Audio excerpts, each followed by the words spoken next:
Magandang gabi, Philippine Air Force. Alamin natin ang magiging lagay at taya ng panahon ngayong gabi ng Biyernes, 12 December 2025.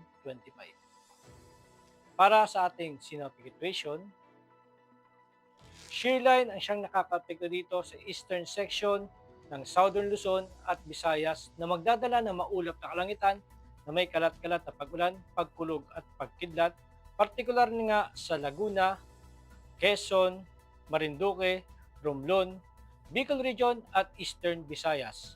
Samantala, Northeast Monsoon or hanging amihan naman ang siyang nakakapekto dito sa Northern at Central Luzon na magdadala naman ng maulap na kalangitan na may hinang pag-ulan, partikular na nga sa Cagayan Valley at Aurora.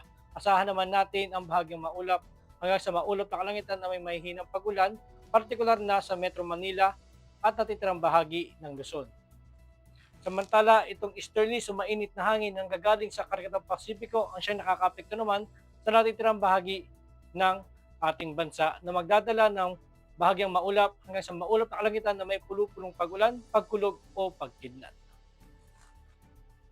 Para naman sa ating general area forecast, asahan natin para bukas ang Kawayan at Bicol Region ay makakaranas ng maulap na kalangitan na may kalat-kalat na pag-ulan, pagkulog at pagkidlat. At sa natitirang bahagi ng Luzon, Visayas at Mindanao ay makakaranas naman ng bahagyang maulap hanggang sa maulap na kalangitan na may pulupulong pag-ulan, pagkulog o pagkidlat. Para naman sa 3-day forecast sa Metro Manila, Cavite, Angeles, Lipa, Palawan, Kalayaan Island,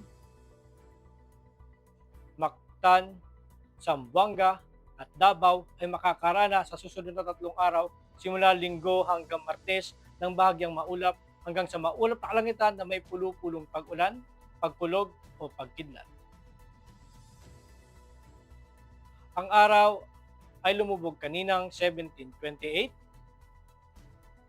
at sisikat bukas ng 06:12. Meron tayong 44% decreasing moon illumination. At para maging updated sa lagay at taya ng panahon, i-follow lang ang aming official social media accounts ng Air Force Weather Center. At yan lang po lagay ng ating panahon ngayong gabi at sa ngalan po ng aming commanding officer na si Colonel Alvin Jan Cugador, Pop Jesse, ako si Staff Sergeant Edmar B. Sagadraca Jr., Philippine Air Force Weather Forecaster ng Air Force Weather Center. Muli, magandang gabi, Philippine Air Force.